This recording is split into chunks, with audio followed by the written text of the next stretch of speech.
जय हिंद। सीएचएस का तो रिजल्ट आ गया। अब आप लोगों के मन में चल रहा होगा कि मेरा रैंक कितना है, मेरा रैंक कितना है। काफी बच्चों ने हमें मैसेज किया कि सर क्या मेरा एडमिशन हो जाएगा। तो सबके लिए मैं एक ही साथ वीडियो बना दे रहा हूं कि आप लोगों की प्रॉब्लम एक ही साथ में सब लोगों की दूर हो जाएगी। क्योंकि काफी बच्चे हमें मैसेज कर रहे हैं कि इतना रैंक है, इतना नंबर है, इतना रैंक है, इतना नंबर है, जनरल में इतना है, ओबीसी में इतना है, एससी में इतना है, एसटी में इतना है, सारा इसमें डिटेल्स दिया गया है। तो आपको मैं बता दूं कि यहां पर मैं आप लोगों को समझा दे रहा हूं और उसके अनुसार आप समझ जाएंगे कि क्या आपका एडमिशन होगा या नहीं होगा, कितना संभावना बन रहा है आपका एडमिशन होने का। तो सबसे पहले आप लोगों को मैं बता दूं कि ये मैं एक लड़के का लिया हूं जो कि हमारे यहां से टॉप किया है। यहां पर आप देख सकते हैं कि रैंक 1 आया है। फर्स्ट रैंक जो सीएचएस में होता है वो रैंक इसने हासिल किया है और इसका नंबर है 226 यहां पर है। इसका रोल नंबर भी यहां आप देख सकते हैं, यहां पर चेक कर सकते हैं। ये हमारे बैच का स्टूडेंट था, पेड स्टूडेंट था ये। तो यहां पर आप देख रहे हैं। अब इसी के थ्रू इसका हमारे पास डेटा भी है, जो कि हम लोगों के पास जो भी बच्चे एडमिशन लेते हैं उसका ऑफिशियल डेटा हमारे पास जमा रहता है। तो ये उसका डेटा भी है। तो इसने टॉप किया है, तो वो तो बात छोड़ देते हैं। अब चलते हैं, काफी बच्चों ने सिलेक्शन लिया, हमारे यहां से काफी बच्चे सिलेक्शन लिए हैं। काउंटिंग नहीं है कितने, तो अभी मैसेज नहीं कर पाए हैं, लेकिन काफी बच्चों ने कहा कि सर मेरा रैंक 8 है, क्या हो जाएगा, 18 है हो जाएगा, 21 है हो जाएगा। ऐसे कर करके काफी बच्चों ने हमें मैसेज किया है कि क्या हो जाएगा। तो मैं सबके लिए बता दे रहा हूं कि रैंक कैसे डिसाइड होगा और क्या आपका एडमिशन होगा कि नहीं। ये क्या लिखा गया है, इस नंबर का क्या मतलब है, इसका क्या मतलब है, और इसके नीचे जो दे रहा है जैसे ओबीसी एससी एसटी ऐसे करके दे रहा है, उसका क्या मतलब है आप जान लीजिए। और आपका एडमिशन होगा कि नहीं, 9th के लिए या 11th के लिए, दोनों के लिए मैं समझा दे रहा हूं। यहां पर आप लोग एक ही बार समझ लीजिए, कोई दिक्कत नहीं होगी। देखिए यहां पर थोड़ा पेन चेंज करूं मैं। देखिए 9th हो या 11th हो, यहां पर आप लोगों का जैसे कि ऐसे ही आप लोगों को जैसे ही रोल नंबर आप लोग डाल रहे होंगे, यहां पर आपका रोल नंबर, नाम, आपके पापा का नाम और मम्मी का नाम और नंबर यहां पर दे रहा है। इंडेक्स मार्क्स इन थ्योरी, आपके थ्योरी में कितना नंबर आ रहा है। सबसे पहले आप लोगों को मैं बता दूं कि 100 जो क्वेश्चंस थे उसके लिए 300 नंबर जो है सीएचएस ने डिसाइड किया है। कितना नंबर भाई, 300 नंबर डिसाइड किया है, यानी आपका 100 क्वेश्चन के लिए 300 नंबर आएगा। अब आपका इसमें जितना सही है, जैसे कि 50 क्वेश्चन सही है तो 150 नंबर आया, 25 क्वेश्चन सही है तो 75 नंबर आएगा, 80 क्वेश्चन सही है तो 240 नंबर आएगा, 90 क्वेश्चन सही है तो 270 नंबर आएगा, ऐसे ही। और हमने अपने सारे स्टूडेंट को बोला था कि 90 प्लस का टारगेट रखिए, एडमिशन कहीं नहीं जाएगा, सबका एडमिशन हो जाएगा। 90 प्लस का टारगेट देते हैं, 95 प्लस का टारगेट देते हैं हम बच्चों को, और उसी लेवल से हम लोग तैयारी भी कराते हैं कि कोई भी दिक्कत ना हो, स्टूडेंट को कोई भी दिक्कत ना हो। और दिक्कत भी नहीं हुआ, जो लोग बच्चे पढ़े हैं उनका एडमिशन हो ही गया है। तो ये रहा आप लोगों का 300 नंबर का। तो जितना इसमें नंबर आया है, तो काफी बच्चे, कुछ बच्चे जो हमें मान लीजिए हमारे यहाँ के बच्चे नहीं भी हैं और मैसेज करके हमसे पूछ रहे हैं, तो बता ही दिया जाता है सर मेरा इतना नंबर है क्या होगा। तो जिन लोगों का मान लीजिए कि किसी ने बताया कि मेरा 155 है, 160 है, तो क्या एडमिशन होगा कि नहीं। तो सबसे पहले आप लोगों को यहां जाना है, आपका थ्योरी में कितना नंबर है, चाहे मैथ स्ट्रीम से हो, कॉमर्स से हो, आर्ट्स से हो, या बायो से हो, या 9th क्लास का हो। उसके बाद आप लोगों को जाना है जनरल में। अब आपको मैंने अपने वीडियो के माध्यम से बताया है कि किस क्लास में कितनी सीटें हैं। जैसे 9th क्लास का 100 बॉयज के लिए 100 था और गर्ल्स के लिए 6 सीट था, ओनली 6।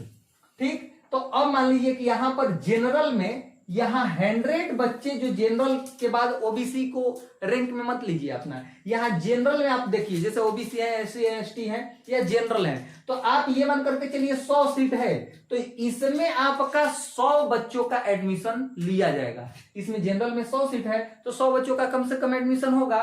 तो ये जनरल में आपका जो रैंक है और ओपन रैंक जो दे रहा है वो काफी चला गया है, जैसे 200 300 500 चला गया है, तो उसमें आपकी उम्मीद कम है।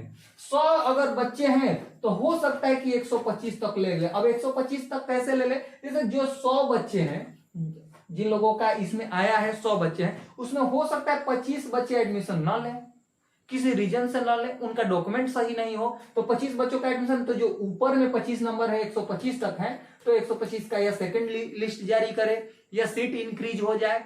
मान लीजिए एग्जाम के बाद भी सीट इंक्रीज अगर चाहे तो कर सकता है, तो उस कंडीशन में हो सकता है 125 रैंक तक जिसका इसमें होगा उनका एडमिशन होने की संभावना है। और 100 के नीचे में है, ये जनरल वाले में 100 के नीचे में उनका कंफर्म है, उनका 100% है कि एडमिशन हो जाएगा। अब आप एडमिशन करा लो जा करके, जब काउंसलिंग होने लगेगा तो उसके अनुसार करा लो। अब नहीं ही कराओगे तो ये आपकी मर्जी है कि आप एडमिशन ले रहे हो या कहीं पर एडमिशन ले लिए हो, नहीं लोगे वो आपके मर्जी की है, ऐसा नहीं है कि नहीं होगा। यानी 100 रैंक यहां पर यदि 100 रैंक तक रहेगा, 100 रैंक तक रहेगा, 100 तक रहेगा तो आपका एडमिशन कंफर्म है, कोई नहीं रोक रहा है। वैसे ही अगर लड़कियों का देखा जाए तो लड़कियों में 6, 7, 8, 9, 10 तक भी रहेगा तो उन लोगों का एडमिशन हो जाएगा, कंफर्म है, कोई दिक्कत नहीं है उनका एडमिशन होने में। अब बात कर लेते हैं, मान लीजिए मैथ 11th में मैथ है, कॉमर्स है, आर्ट्स है। जैसे मैथ में 106 सीट है और आप लोगों का रैंक है, और मैथ में जनरल में देखा जाएगा, ओबीसी की तो बाद में बात आती है, यहां पर जनरल सबसे पहले देखना है कि जनरल में पूरा कितना सीट है। तो पूरा सीट के अनुसार जनरल जो दे रहा है वो पूरा सीट के लिए दे रहा है, तो वैसे रैंक डिसाइड होगा। जैसे कि मान लीजिए जनरल में आपका मान लीजिए 1000 सीट है और ओबीसी में 84 है, तो ये आप ये मत समझिए कि 84 के अंदर आए हैं, आपका 1000 के अंदर में उतना आए हैं। आप जितना आपका रैंक दे रहा है यहाँ पर जनरल वाला, ये समझ लीजिए कि उतने बच्चों में आप उस नंबर में हैं। कितना भी बच्चे एडमिशन लेता, आप 1000 पर है तो 1000वां स्थान है, ये बच्चा 1 पर है तो इनका फर्स्ट स्थान है, सब बच्चों में टॉप किया है, फर्स्ट पर स्थान है। वैसे ही आपका जिसका इसमें जितना रैंक है उसके अनुसार उनका आया है। ऐसे ही मान लीजिए यहाँ पर मैथ के लिए 106 सीट है केवल बॉयज के लिए, तो अब बॉयज गर्ल्स का तो एक ही में जाएगा, तो ये मान करके चलिए 200 तक भी आपका रैंक जा रहा है, 200 तक भी शायद दोनों के लिए है 106 सीट। उसमें आप लोग देख लीजिएगा, उसके लिए मैं वीडियो बनाया हूं, आप लोगों को मैं केवल रैंक समझा रहा हूं। जितना सीट होगा उससे 25-30 सीट आगे करके आप मान सकते हैं कि आपकी संभावना है एडमिशन होने की। जैसे बायो में 41 सीट है, 11th बायो में 41 सीट है, तो 41th रैंक जो आएगा, यदि वो सीएचएस भी डिसाइड अभी नहीं किया है, उसका आप लोगों के लिए दे देगा कि हम जो रैंक बनाए हैं, जैसे मान लीजिए बायो, कॉमर्स, आर्ट्स और कॉमर्स हो गया, आर्ट्स हो गया, मैथ हो गया, तो ये चारों में से चारों के लिए जनरल बनाया है या एक के लिए जनरल बनाया, ये अभी तक डिसाइड नहीं है। अगर चारों के लिए बनाएगा तो चारों का पूरा सीट जोड़ लीजिए, लगभग मान लीजिए 400 के आसपास में सीट है, तो आपका 400 भी रैंक होगा तो हो जाएगा। तो इसलिए आपको पैनिक नहीं होना है।